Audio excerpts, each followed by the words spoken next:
Rumors are spreading that the Boston Red Sox might shop Kenley Jansen, but it might not make a whole lot of sense for the team. Find out why on today's Locked On Red Sox. You are Locked On Red Sox, your daily Boston Red Sox podcast. Part of the Locked On Podcast Network, your team every day.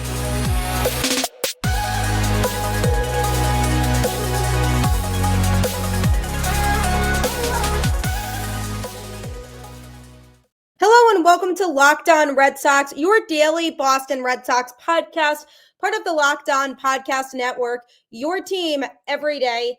I'm your host, Gabby Hurlbut, former ESPN social media associate and current host of the Boston Balling podcast.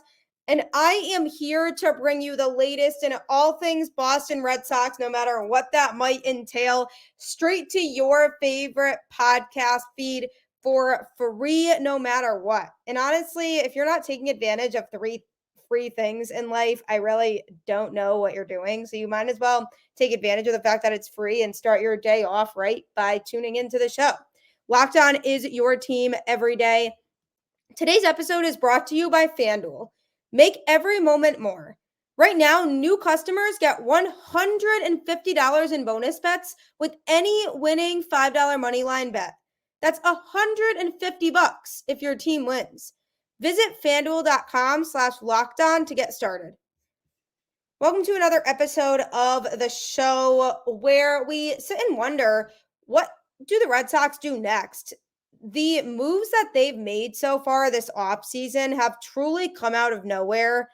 There hasn't been a whole lot of reporting for the moves that they made. Like when they traded Alex Verdugo, I kept saying it would be a good idea to trade him, but there was no reports going around of, oh, the Red Sox are likely to move Verdugo. Then they signed Tyler O'Neill, seemingly out of the blue, just traded for him. And that was another one that just kind of came randomly, but needed to happen because they got that outfield productivity back that they lost with Verdugo. And then these most recent moves of signing Giolito and trading Chris Sale, both again came out of nowhere. I mean, Lucas Giolito was a pitcher I kind of expected the Red Sox to at least be somewhat interested in, but I didn't think that they would actually pull the trigger and trade Chris Sale and that they'd actually find a legitimate trade partner for him. So who really knows at this point what's going on in the Red Sox front office's heads, what kinds of ideas they're coming up with, because we can't sit here and say that they're not in discussion with anybody and they're not doing anything, because obviously things are happening and the Red Sox are just preferring to keep it on the down low, which is always a good idea, especially because if you're trying to negotiate with a free agent, it could be a turnoff if everybody's knowing your business and knowing that player's business. So I'm sure when Lucas Giolito signed with the Red Sox, he probably liked that everything was kind of kept hush-hush. And that trade the Red Sox were able to initiate with the Cardinals for Tyler O'Neill, they gained a solid piece there.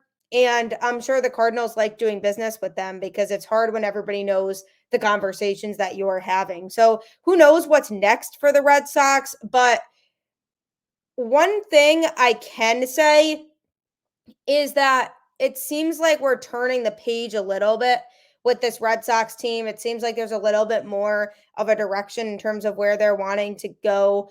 Chris Sale at the end of the day wasn't part of the future of what this team needed. And Lucas Giolito comes in, and I have a couple takeaways from things that really resonated with me that he said on Wednesday that I think is a promising sign for the Red Sox and this fan base. He said that he really appreciates the fan base and wants to put in 100% effort to give the fan base and the Boston Red Sox organization the best version of himself that he can. And that speaks volumes to his attitude and how hard he's going to work. That's something that I was saying I'm going to miss about Chris Sale, is that work ethic that he had and that drive to just constantly want to get better and improve. And it seems like Giolito is coming here with open arms, fully embracing the opportunity to be in a Boston Red Sox uniform. And he's saying, I'm going to do what it takes to be the best version of myself that I can be for everybody involved here in this organization. And that's the type of guys you want in the clubhouse, guys who are passionate and excited about being here and getting their chance. And Giolito has a chance to turn things around and pitch really well in an organization that's one of the most spotlighted and historic franchises in baseball. And if he can come in here and pitch well, the fan base will absolutely adore him. So he has the right attitude to be able to succeed upon coming to Boston. And that's absolutely huge.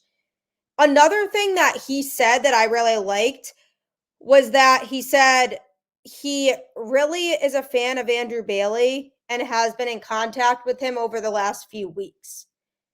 That goes back to the fact that Andrew Bailey was a good hire for this Boston Red Sox pitching staff.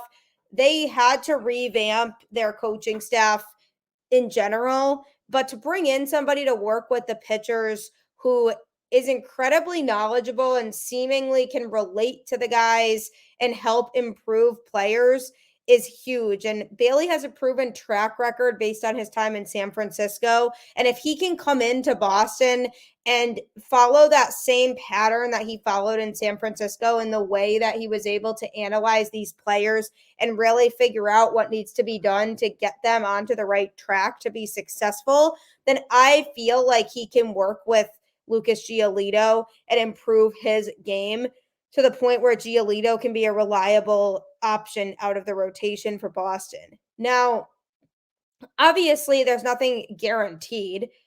There could take time for him to acclimate to playing in Boston. Not every player is cut out to play in Boston. And it's hard for opposing players sometimes to come in here and be able to feel comfortable at Fenway Park pitching. And then if they put on a Red Sox uniform for the first time, it might be a new experience for them. And that could be the case.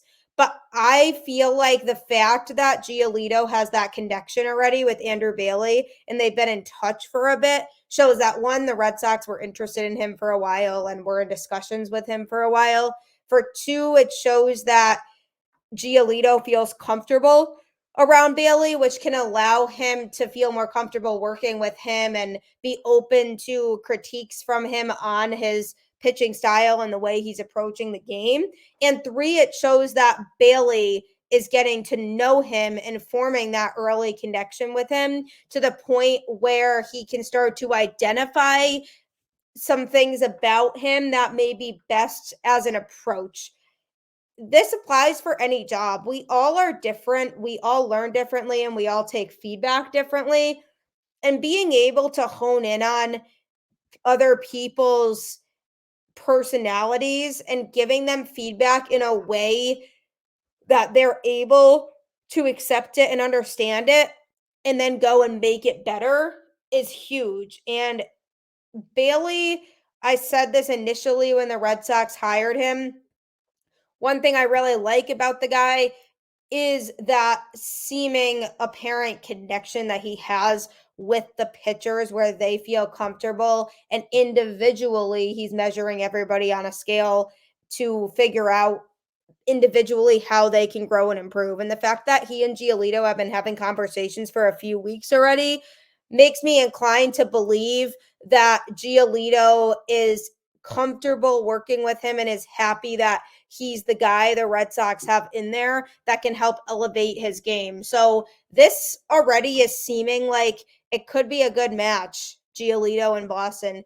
Obviously, I don't want to, get too ahead of myself and try to speak something into existence that isn't there. But I do think based on his attitude alone and that connection he's already starting to develop with Andrew Bailey from a pitching standpoint, those are all promising signs and setting him up to succeed here. So we'll see what happens. I'm excited to see him throw some pitches in spring training, kind of see where he's at and how he can contribute with this team.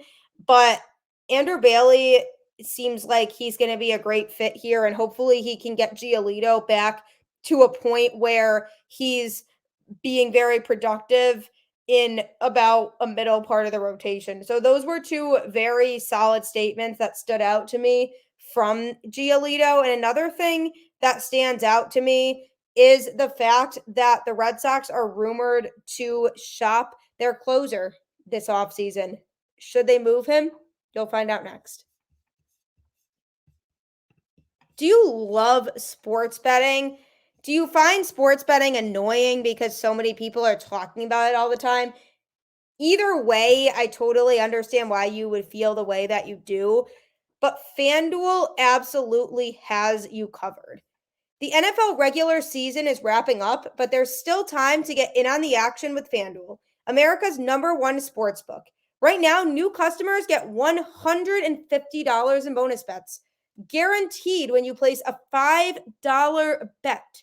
That's $150 in bonus bets, win or lose. The app is so easy to use, and there are so many different ways to bet, like live same game parlays, find bets in the new Explore tab, make a parlay in the Parlay Hub, the best way to find popular parlays, and more. So visit fanduel.com/lockedon and make your first bet a layup. FanDuel, official partner of the NFL. FanDuel is so much fun. I see my fiance sitting on that app constantly when we're at home, sitting on the couch watching sports. You can absolutely make the most of it and win a lot of money. What you can also make the most of is the SiriusXM app. If you download it, you can search Red Sox and get the home broadcast of every game. So you don't have to worry about missing a single pitch. So it'll actually generate that home radio broadcast of all the Red Sox games for you. So if you can't watch it live, you can at least listen. So it's definitely a nice thing to have if you don't want to feel like you're missing out on any games. The Boston Red Sox signed Kenley Jansen this past offseason going into 2023 to a short-term deal because they were at the point where they really didn't have a true closer. Since Craig Kimbrell was in Boston, Jansen is the first legitimate closer the Red Sox have had. That time in between then, they were kind of platooning people, trying out different pitchers to pitch in the closing spot, including Tanner Houck. And while that seems to be something that maybe could unlock a new potential in a player, it's not always the best way to go about locking down your pitchers for your pitching staff. And not knowing who's going to pitch where can be very detrimental when you're trying to build a roster. So Kenley Jansen comes in, and I was pretty happy about it because, yes, he's not the same Kenley Jansen right now that he was in LA, but he is still a closer, and he was able to get the job done a lot of the time in Boston. Although, again, he wasn't absolute nails, he still did what he had to do. In 2023, he ended the season with a 363 earned run average, which obviously isn't bad, but for a closer, you do want to see that number a little bit lower. He did blow a few saves, and it was an absolute roller coaster ride because even when he got the job done, sometimes it was a little bit scary because he'd allow base runners and didn't always pitch a clean outing. His walk percentage in 2023 was a 9.0% with a 27.7% K percentage over 44.2 innings pitched. These numbers are not screaming dominance to me like he used to be, but I wasn't really asking for that. I didn't need the Kenley Jansen that was absolutely dominant like he was in LA. For comparison, in 2023, he averaged about 10.48 strikeouts per 9 innings, as opposed to earlier on in his career when he was averaging about 14.36 strikeouts per 9 in 2017. So he's definitely degressed from that standpoint, but he still at the end of the day is a closer, and I'd prefer a legitimate closer in that position over somebody else who's not a legitimate closer. Now, I'm not saying they shouldn't trade Jansen, but I think they should only do it if the return is exactly what they're looking for. My guess for the Red Sox possibly wanting to trade Jansen is maybe because they feel like they want to move him and then move somebody else into the closing spot and get a young controllable starting pitcher in the deal would be my guess. They would try to create it so that the return is a young starting pitcher, and then they would maybe have somebody like Garrett Whitlock or Tanner Houck try to close games. So that might be a possibility, or they might trade him as leverage to try to get, another right-handed bat that's elite to balance out the lineup.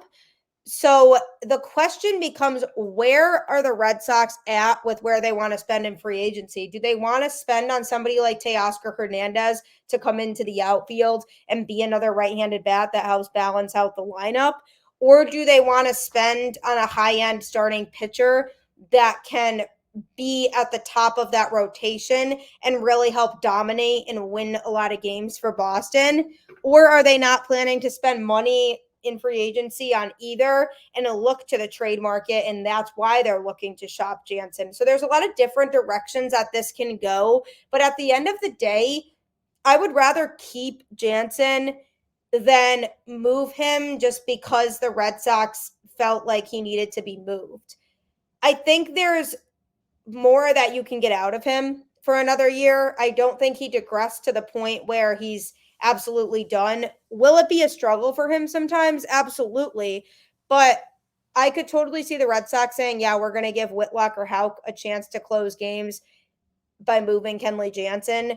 If they do decide to move him, the most logical option to me is to move Chris Martin into the closing role because he absolutely dominated out of the 8th inning spot.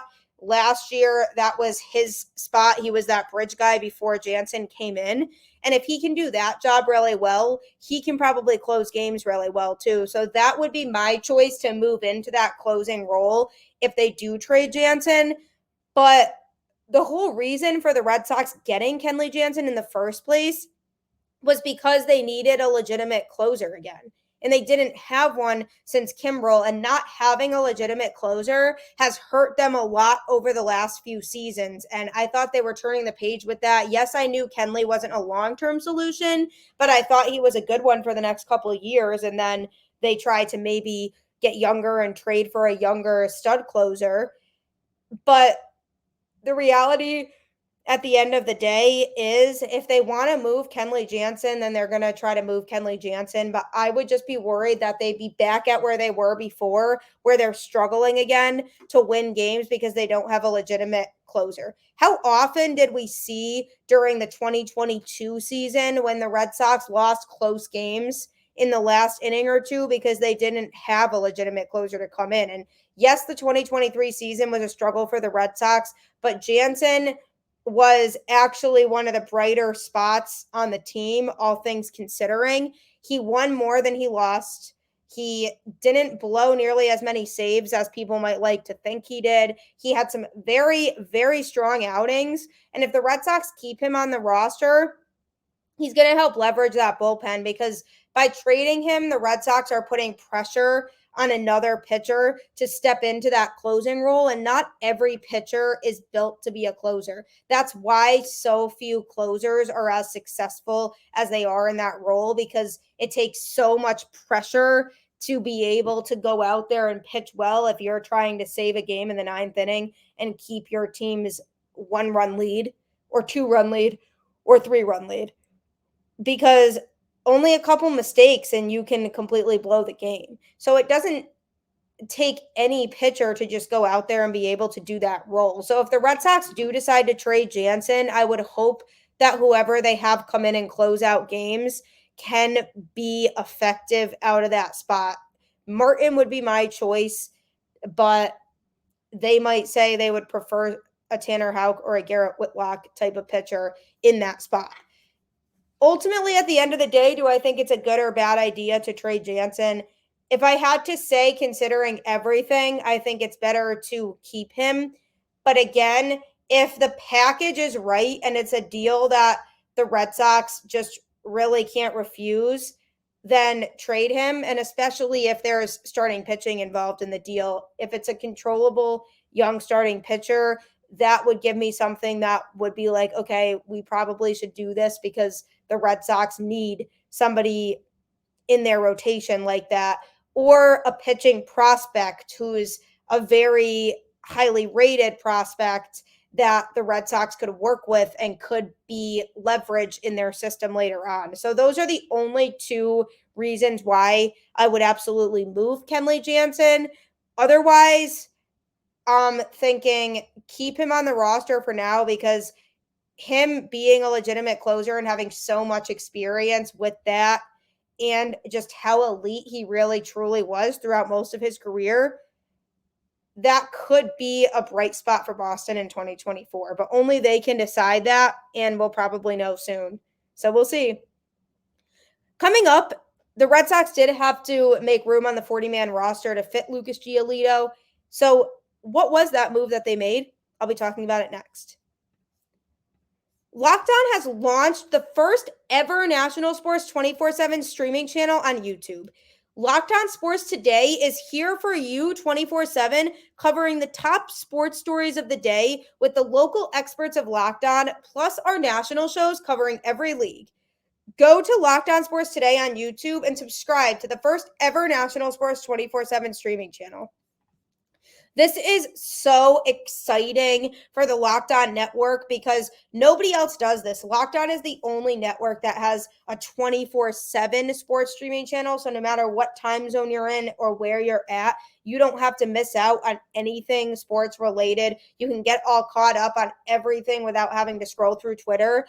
And there will always be somebody talking about what's going on. So subscribe to Locked On Sports Today on YouTube. You won't be disappointed.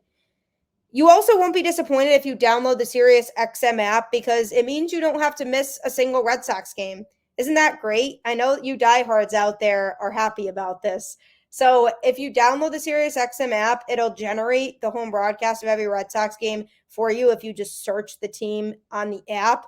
And that way, if you're driving home late from work or you're out doing errands like grocery shopping, you can put those headphones in and listen to the game, even though you can't sit and watch it live. So you can be productive and do your real adult things that we all have to do in life, but also be tuning into the game. So download the SiriusXM app today. And don't forget, you can subscribe to Locked On Red Sox wherever you listen to podcasts at any time on any platform for free. Locked On is your team every day.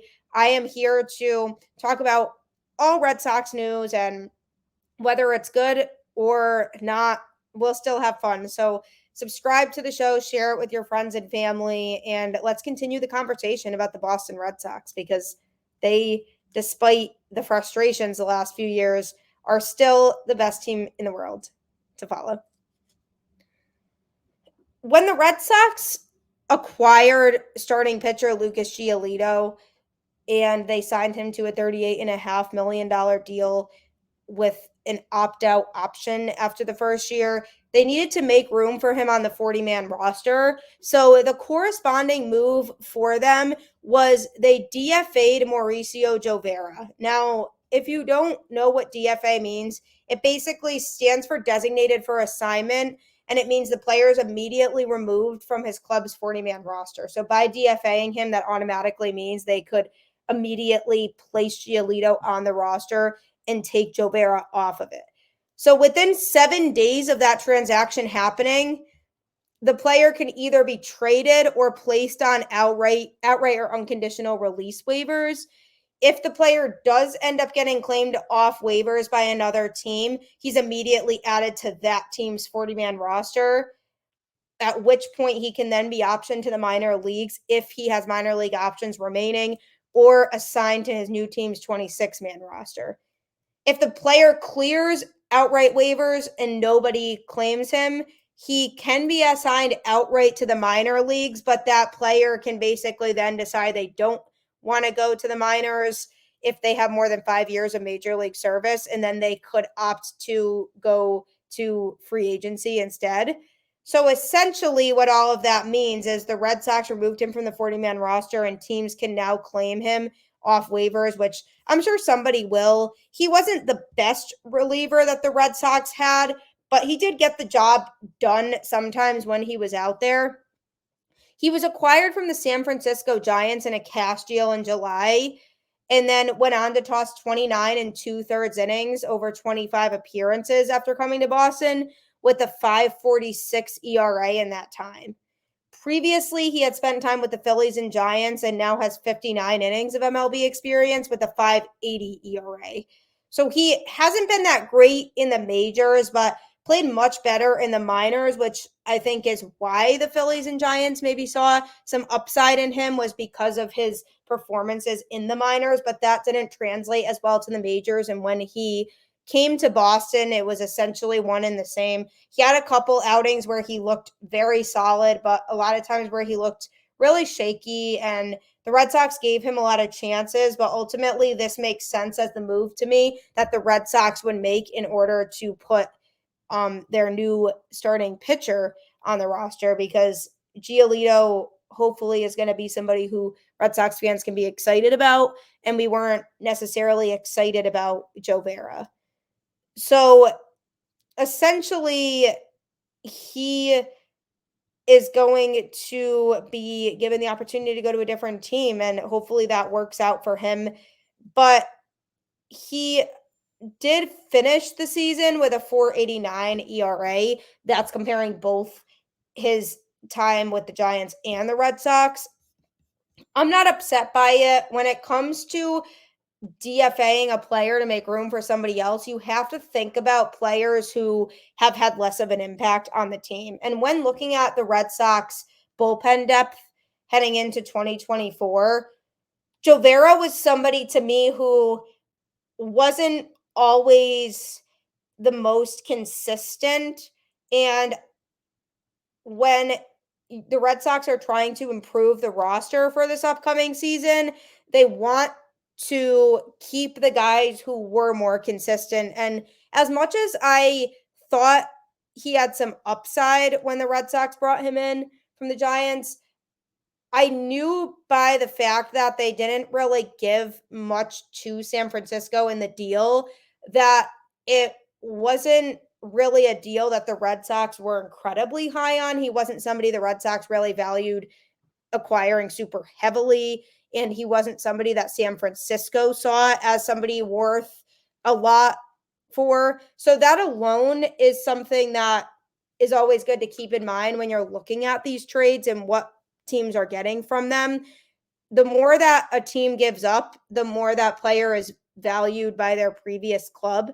So the Giants, I don't think, were really sold on keeping him. The Red Sox, I think, really just did it because they wanted more bullpen depth. And that was really it. So in order to make room for Giolito, they DFA'd Llovera. I'm curious to see if anybody does claim him. He really didn't have a lot of time in Boston to get himself acclimated and show what he could do. So from that standpoint, there might be more in the tank that he has, and maybe going elsewhere with more preparation can allow him to get himself acclimated to the environment that he's in, since he'll have spring training. When you go to a team in the middle of the season, it's a lot harder to acclimate yourself. So in Boston, he didn't really get to show much upside. I think there's, a lot of different reasons for that, but the Red Sox made a good choice in who they removed from the 40-man roster in order to make room for Lucas Giolito. And I'm hoping that now the next step is the Red Sox make another big move to help improve the roster, because obviously we really need that and it's super important. So we'll have to see what happens there. But don't forget to download the Sirius XM app and search Red Sox so you can get the home broadcast of every Red Sox game straight to your phone without having to miss anything. It's fantastic. And also subscribe to Locked On Sports Today on YouTube so that you can have access to the first ever national sports 24/7 streaming channel without having to worry about missing anything. It's great. So check that out today. Download the Sirius XM app today As always, keep the faith, go Red Sox, and I will catch you on the flip side.